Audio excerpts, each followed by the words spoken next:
हम पढ़ेंगे हाइब्रिडेशन का आगे का पार्ट। अभी तक हम क्या पढ़ चुके हैं? हमने ये पढ़ लिया, हमने ये पढ़ लिया, हमने ये पढ़ लिया, हमने ये भी पढ़ लिया। Overlapping, coordination bond, valency, Lewis dot structure, hybridisation, solid state hybridisation, hybridisation in odd electron molecules और विस्पर थ्योरी।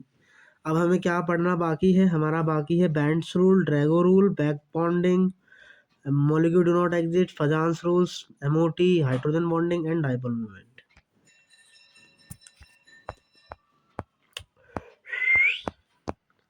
Band's rule.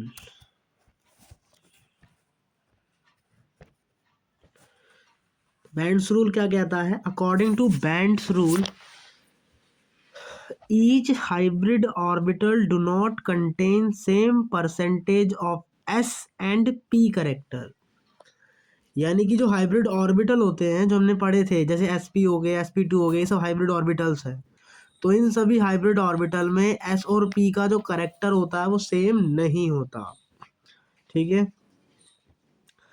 कितने प्रकार के हाइब्रिड ऑर्बिटल्स होते हैं? पहला, इक्विवेलेंट हाइब्रिड ऑर्बिटल्स, जिसमें एस और पी का करेक्टर सेम होता है, उसको बोलते हैं इक्विवेलेंट हाइब्रिड ऑर्बिटल। किसको इक्विवेलेंट हाइब्रिड ऑर्बिटल बोलेंगे? जिसमें सराउंडिंग एटम सेम होगा और सेंटर एटम के पास लोन पेयर नहीं होगा। ऐसे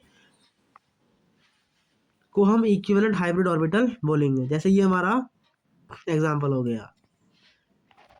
सराउंडिंग एटम दोनों तरफ क्या है? सेम है और कार्बन के पास कोई लोन पेयर नहीं है। तो इसमें जो हाइब्रिड ऑर्बिटल क्या है? sp है, यानी कि sp हाइब्रिडेशन है तो वही अपना हाइब्रिड ऑर्बिटल होगा। तो इसमें s और p का जो करेक्टर है वो क्या देखने को मिलेगा? सेम देखने को मिलेगा। जैसे ये bf3 सारे सेम है, इसके पास कोई लोन पेयर नहीं है, तो इसका मतलब इसमें भी s और p का करेक्टर क्या होगा? सेम होगा।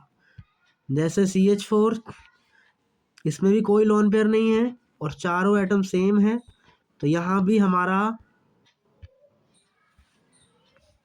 कोई एस और पी का करेक्टर सेम होगा। सेम यहाँ पर भी एस और पी का करेक्टर सेम होगा। दूसरे होते हैं नॉन इक्विवेलेंट हाइब्रिड ऑर्बिटल्स। ऐसे ऑर्बिटल्स जिसमें एस और पी का करेक्टर सेम नहीं होता उनको नॉन इक्विवेलेंट हाइब्रिड ऑर्बिटल्स बोलते हैं। कंडीशन क्या है? या तो सराउंडिंग एटम डिफरेंट हो या फिर सेंट्रल एटम के पास क्या हो? लोन पेयर हो। जैसे ये लो, दोनों एटम क्या हो गए? डिफरेंट हो गए। तो इसका मतलब यहाँ पर एस और पी का करेक्टर क्या नहीं होगा? सेम नहीं होगा। यहाँ पर दोनों तरफ तो ऑक्सीजन है बट इसके पास क्या आ गया? लोन पेयर आ गया। इसका मतलब एस और पी का करेक्टर अब सेम नहीं होगा। तो हमें ये याद रखना है कहाँ सेम होगा, कहाँ सेम नहीं होगा।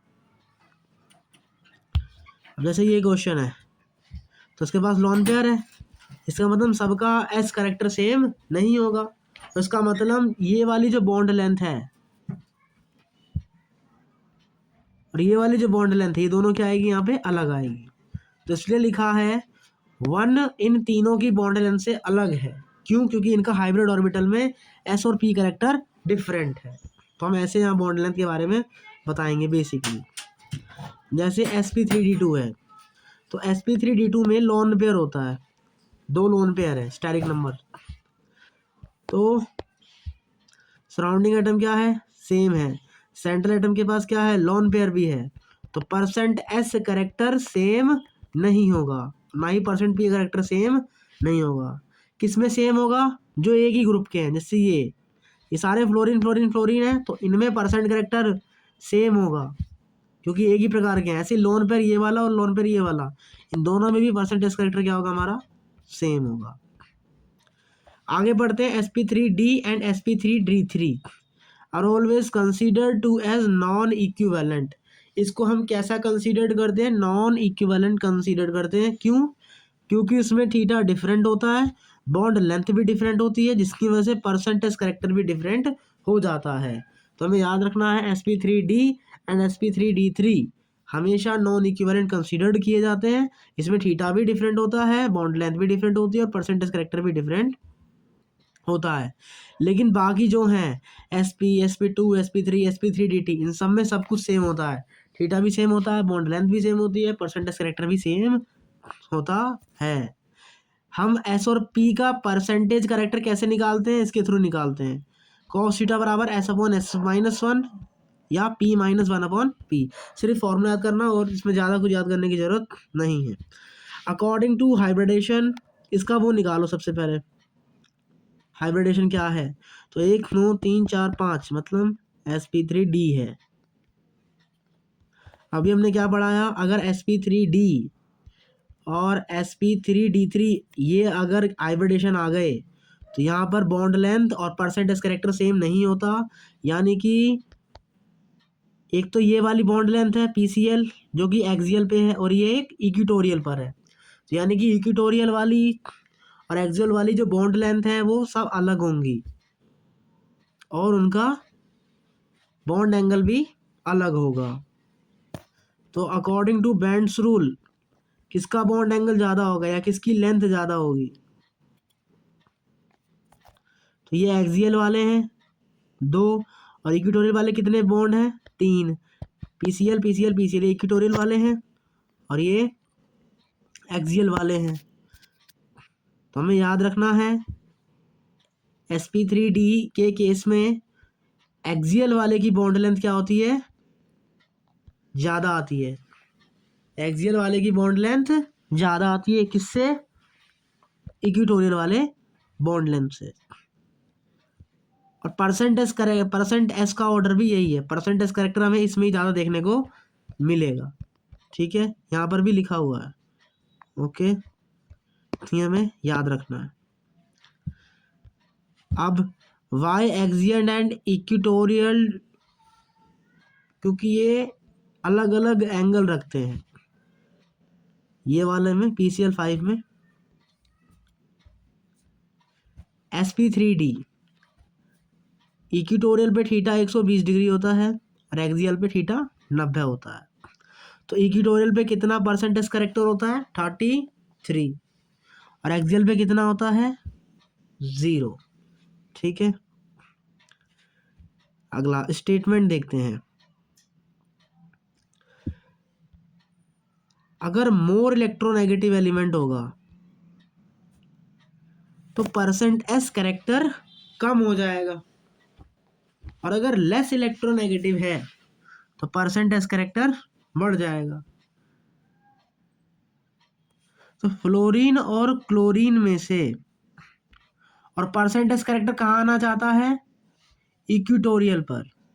परसेंटेज कैरेक्टर ज़्यादा कहाँ होता है, इक्वेटोरियल पोजीशन पर परसेंटेज कैरेक्टर ज़्यादा होता है और एक्सियल पर परसेंटेज कैरेक्टर कम होता है। हमें ये दोनों चीज़ याद रखनी है। तो फ्लोरीन और क्लोरीन में से ज़्यादा इलेक्ट्रोनेगेटिव कौन है, फ्लोरीन ज़्यादा इलेक्ट्रोनेगेटिव है। और अभी हमने समझा कि जो ज़्यादा इलेक्ट्रोनेगेटिव होता है उसको एस कैरेक्टर क्या चाहिए, कम चाहिए। और अभी हमने पढ़ा एस कैरेक्टर कम कहाँ होता है, एक्सियल पर। तो इसीलिए जो फ्लोरीन होगा वो कहाँ आएगा, हमारा एक्सियल पर आएगा। फ्लोरीन कहाँ आएगा, हमारा एक्सियल पर आएगा। और जो लेस इलेक्ट्रोनेगेटिव है उसको एस कैरेक्टर ज़्यादा चाहिए, तो जिसकी वजह से जो एस कैरेक्टर है वो हमारा कहाँ आएगा, इस इक्वेटोरियल पोजीशन पर आता हुआ नजर आएगा। ठीक है, चलिए जैसे PCl2 F3 है तो ये फ्लोरीन तो एक्सियल पर ही आएंगे। अब बचे कितने क्लोरीन, 2 क्लोरीन वो यहाँ लगा दी इक्वेटोरियल पर, लेकिन एक फ्लोरीन और बच गया तो वो हमारा कहाँ चला जाएगा, इक्वेटोरियल पर चला जाएगा। लेकिन कम से कम हाईली इलेक्ट्रोनेगेटिव को तो हमें एक्सियल पे रखना ही पड़ेगा। 2 को तो कम से कम रखो, बाकी जो बच रहे हैं उनको इक्वेटोरियल पे डाल दो। ये वाला स्ट्रक्चर पॉसिबल नहीं होगा। चलिए, अगर मल्टीपल बॉन्ड आ जाए और लोन पेयर आ जाए, तो मल्टीपल बॉन्ड और जो लोन पेयर होते हैं ये कहाँ स्टे करते हैं, जहाँ पर परसेंट एस कैरेक्टर ज़्यादा होता है। और परसेंट एस कैरेक्टर ज़्यादा कहाँ होता है, इक्वेटोरियल पोजीशन पर। तो इसलिए लोन पेयर और मल्टीपल बॉन्ड को हम कहाँ बनाएंगे, इक्वेटोरियल पोजीशन पर बनाएंगे। तो ये चीज़ याद रखनी है। ठीक है, अब आगे देखते हैं। मोर इलेक्ट्रोनेगेटिव लोन पेयर को क्या देता है, परसेंट एस कैरेक्टर देता है और लोन पेयर से क्या ले लेता है, परसेंट पी कैरेक्टर ले लेता है। इसी तरीके से मोर इलेक्ट्रोनेगेटिव मल्टीपल बॉन्ड को, डबल और ट्रिपल बॉन्ड को परसेंट एस करेक्टर देता है और मल्टीपल बॉन्ड से परसेंट पी करेक्टर लेता है। मोर इलेक्ट्रोनेगेटिव लेस इलेक्ट्रोनेगेटिव को परसेंट एस करेक्टर देता है और लेस इलेक्ट्रोनेगेटिव से परसेंट पी करेक्टर लेता है। तो हम इन सभी करेक्टर को प्लस कर देंगे तो हमें टोटल कितना मिलेगा, परसेंट 100 मिलेगा। ठीक है, चलिए position of less electronegative element and more electronegative element. Reason क्या है, to maintain the bond length of molecules for the stability. Stability के लिए हम जो है इसको ऐसा करते हैं। तो हमने बताया कि परसेंटेज करेक्टर इक्वेटोरियल पे ज़्यादा होता है और एक्सियल पे कम होता है, तो उसी की वजह से हम फ्लोरीन वगैरह को यहाँ पर हम पुशअप करते हुए नजर आते हैं। Position of lone pair is fix, कहाँ पर हो, to attain the force of attraction.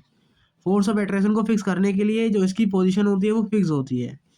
Multiple bond की पोजीशन भी क्या होती है, फिक्स होती है स्टेबिलिटी को अचीव करने के लिए। ये सब रीज़न है क्यों वो स्टेबल होना चाहता है, क्या रीज़न है वगैरह वगैरह। अब क्वेश्चन देखते हैं, sp3d एंड sp3d3। तो sp3d में हमने पढ़ाया कि जो एक्सियल होता है उसकी बॉन्ड लेंथ ज़्यादा होती है, जिसकी वजह से परसेंटेज करेक्टर एक्सियल में कम होता है और इक्वेटोरियल में परसेंटेज करेक्टर ज़्यादा आता है। ठीक है, इसी तरीके से अगर sp3d3 होगा तो वहाँ भी ऐसे ही देखने को मिलेगा। जैसे ये देख लेते हैं, तो एक्सियल और इक्वेटोरियल के बीच परसेंटेज करेक्टर क्या होगा, ज़्यादा होगा, और इक्वेटोरियल के बीच परसेंटेज करेक्टर क्या होगा, इसमें कम होगा। सिर्फ इसमें याद ये वाले याद कर लेते हैं, बाकी जनरली ऐसे ही वाले आते हैं। sp3d वाले हमारे ज़्यादातर देखने को मिलते हैं। तो आई होप ये समझ में आ गया होगा। तो ये हमारा बैंड्स रूल था। बैंड्स रूल में जनरली हमें क्या बात याद रखनी है, मैं यहाँ पे एक बार लिख देता हूँ। पहली बात तो बेसिकली इस पूरे लेक्चर में हमने सिर्फ इतना जाना है कि बैंड्स रूल में क्या क्या एप्लीकेबल है। ये छोटी सी बात है। सबसे पहला कि बैंड्स रूल जो है वो एस और पी करेक्टर के बारे में बताता है कि सारे हाइब्रिड ऑर्बिटल के पी और एस करेक्टर सेम नहीं होते हैं। सेम कब होंगे परसेंट एस और परसेंट पी करेक्टर, जब सेंटर एटम के पास सराउंडिंग एटम सेम होंगे और सेंटर एटम के पास कोई लोन पेयर नहीं होगा, इनमें से कोई सा भी एक होगा, तब आप कहेंगे कि वहाँ पर percent S and percent P character same है। बट अगर सेंट्रल एटम डिफरेंट हो जाए या सेंट्रल एटम के पास लोन पेयर आ जाए या सराउंडिंग एटम के पास सराउंडिंग एटम डिफरेंट हो जाए, तो वहाँ पर परसेंट एस और परसेंट पी करेक्टर डिफरेंट होगा। हम sp3d और sp3d3 को नॉन इक्विवेलेंट बोलते हैं। क्यों, क्योंकि इसमें थीटा भी डिफरेंट होगा, बॉन्ड लेंथ भी डिफरेंट होगी और परसेंटेज करेक्टर भी डिफरेंट होगा। बाकी sp sp2 sp3 और sp3d2 इन सब में परसेंटेज और परसेंट पी करेक्टर सब कुछ सेम होगा, थीटा भी सेम होगा, बॉन्ड लेंथ भी सेम होगा, परसेंट एस भी सेम होगा अपने स्ट्रक्चर में। ठीक है, ओके। परसेंटेज और परसेंट पी करेक्टर कैसे निकालते हैं, ऐसे निकालते हैं इस फॉर्मूले का यूज करके, p माइनस 1/b वाला। अगर मोर इलेक्ट्रोनेगेटिव है तो उसको परसेंटेज करेक्टर क्या चाहिए, कम चाहिए, और लेस इलेक्ट्रोनेगेटिव है तो उसे परसेंटेज करेक्टर ज़्यादा चाहिए, या वो मल्टीपल बॉन्ड है तो भी उसे परसेंटेज करेक्टर क्या चाहिए, ज़्यादा चाहिए, और अगर वो लोन पेयर है तो भी उसे क्या चाहिए, परसेंटेज करेक्टर ज़्यादा ही चाहिए। sp3d के केस में एक्सियल पर परसेंट एस करेक्टर कम होता है और इक्वेटोरियल पर परसेंट एस करेक्टर ज़्यादा होता है, हमने यही पढ़ा अभी तक। और जो मोर इलेक्ट्रोनेगेटिव होता है वो मल्टीपल बॉन्ड, लोन पेयर और लेस इलेक्ट्रोनेगेटिव से परसेंट पी करेक्टर लेता है और बदले में परसेंट एस करेक्टर देता है। बॉन्ड लेंथ डिफरेंट क्यों होती है, ताकि वो स्टेबिलिटी को मेंटेन कर सके। लोन पेयर का पोजीशन फिक्स क्यों है, ताकि वो फोर्स ऑफ अट्रैक्शन को प्राप्त कर सके और स्टेबिलिटी को प्राप्त कर सके। और मल्टीपल बॉन्ड की पोजीशन भी क्यों फिक्स होती है, कि वो किस पर कहाँ पर आएगी, जहाँ पे परसेंटेज करेक्टर ज़्यादा होगा। तो वो स्टेबिलिटी के लिए ऐसा करते हैं, किस लिए करते हैं, वो सब स्टेबिलिटी के लिए। तो आई होप बैंड्स रूल और ये टॉपिक समझ में आ गया होगा। चलिए आगे बढ़ते हैं।